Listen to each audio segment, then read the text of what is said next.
هو الله الذي لا إله إلا هو الملك القدوس السلام المؤمن المهيمن العزيز الجبار المتكبر سبحان الله عما يشركون. بسم الله الرحمن الرحيم. الحمد لله رب العالمين والصلاة والسلام على أشرف الأنبياء والمرسلين نبينا وحبيبنا محمد صلى الله عليه وسلم وعلى آله وأصحابه أجمعين. أما بعد, je suis en train de vous sourire parce que du coup après cet enregistrement je vais aller faire une umrah. Alhamdoulilah, on a eu l'occasion de sortir pour venir à Jeddah pour enregistrer. Donc faites des doigts pour nous, Inch'Allah ta'ala, qu'Allah accepte notre umrah, Ya Rabbal Alamin. Ceci étant dit, le nom d'Allah Azza wa Jalla al-Ahad, avec le Coran qui nous dit Bismillahir Rahmanir Rahim, Qul huwa Allahu ahad, al-Ahad, le seul, l'unique, l'absolu. Avec la multiplicité des âmes, la multiplicité des créatures, on doit tous se diriger vers le même, d'une façon qui sied à sa perfection, subhanahu wa ta'ala.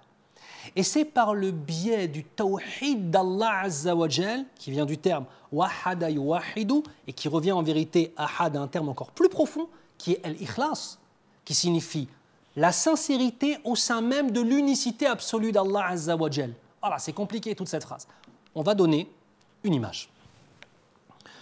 Le tawhid d'Allah subhanahu wa ta'ala et la compréhension que ce nom d'Allah Azza wa Jal, al-Ahad, al-Samad, al-Ma'boud, celui qu'on va adorer en tant que tel, Allah subhanahu wa ta'ala, est comparable à quelque chose. Ça vient de akhlasa yukhlisu. Al-ikhlas, vous connaissez ce terme-là.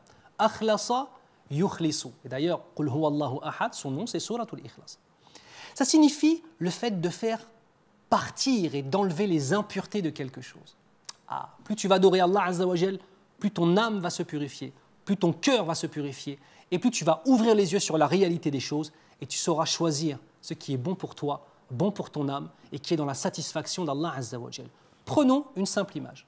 Akhlas al-hadid. Le fait de purifier le fer. Le fer, pour le purifier, qu'est-ce qu'on fait? On prend une barre de fer, on la fait chauffer dans le feu des épreuves. Hein. C'est une image pour nos cœurs. Le feu des épreuves, le feu des choix, le feu des passions. On est brûlé là-dedans. Tu as vu, des fois, c'est difficile la vie.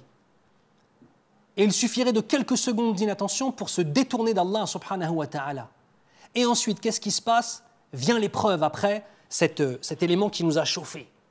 Le marteau du qadar d'Allah, de la prédestination, vient s'abattre sur nos vies, vient s'abattre sur nos cœurs. Mais vous avez remarqué, quand du fer est frappé, on a des petites impuretés qui sortent. C'est exactement cela. Je dois revenir à l'unicité et à la compréhension de l'unicité absolue d'Allah Azza wa Jal telle qu'elle a été mise dans mon cœur. Il n'y a aucun intermédiaire avec Allah Azza wa Jal.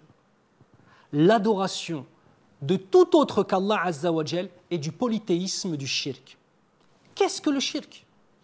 Sa définition la plus simple est la suivante. C'est le fait de donner à un autre qu'Allah, que ce soit un être humain, un être inventé ou un objet, c'est le fait de lui donner une des caractéristiques d'Allah Azza wa Jal. Si j'ai la certitude que quelqu'un peut me faire rentrer au paradis en dehors d'Allah, ou peut me pardonner en dehors d'Allah Azza wa Jal, ou bien alors peut me donner, une femme par exemple va tomber enceinte en allant voir une tombe, a'udhu billah, en faisant des adorations, en tournant autour pour obtenir quelque chose, ceci est du polythéisme, qu'Allah nous préserve. Donc le but du tawhid et l'apprentissage de al-ahad, al-samad, c'est le fait de revenir à cette sincérité, cette simplicité dans la relation avec Allah Azza wa Jal. Ton cœur et ton dogme pris comme un morceau de fer qui est frappé et frappé et frappé par la prédestination d'Allah Azza wa Jal. Et ensuite on te met dans l'eau. Ça y est, tu te reposes un petit peu. La chaleur, l'épreuve, la victoire. C'est fini. Si Allah Azza wa Jal t'aime, il veut que le fer de ton tawhid soit encore plus dur, encore plus performant. Il te remet dans les épreuves. Il te refrappe avec le marteau de son qadar et il te remet dans l'eau. 2, 3, 4, 5, 6, 7 fois. Les épreuves existent et nous tous, nous sommes touchés par des épreuves. La réalité, c'est la finalité de tout cela. Comment est ressorti ton cœur? Les coups de marteau de la prédestination ne sont jamais trop forts pour ton cœur. C'est peut-être le fer qui avait une problématique. Et si le fer se brise arrivé à un moment, c'est que l'adorateur n'a pas su passer l'épreuve comme il se devait. La tête haute, on a dit, en étant prosterné pour Allah subhanahu wa ta'ala.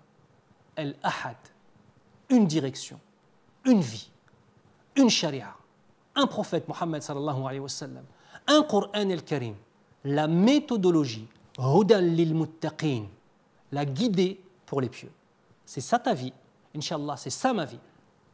Et si on ne vit pas ainsi, qu'Allah nous accorde l'honneur de nous diriger vers cela, de vivre ainsi et de mourir ainsi. Ya Rabbal Alamin. Subhanak Allahumma wa bihamdik. Ashhadu an la ilaha illa ant. Astaghfiruka wa atubu ilayk. Wassalamu alaikum wa rahmatullahi wa barakatuh. هو الله الذي لا إله إلا هو الملك القدوس السلام المؤمن المهيمن العزيز الجبار المتكبر سبحان الله عما يشركون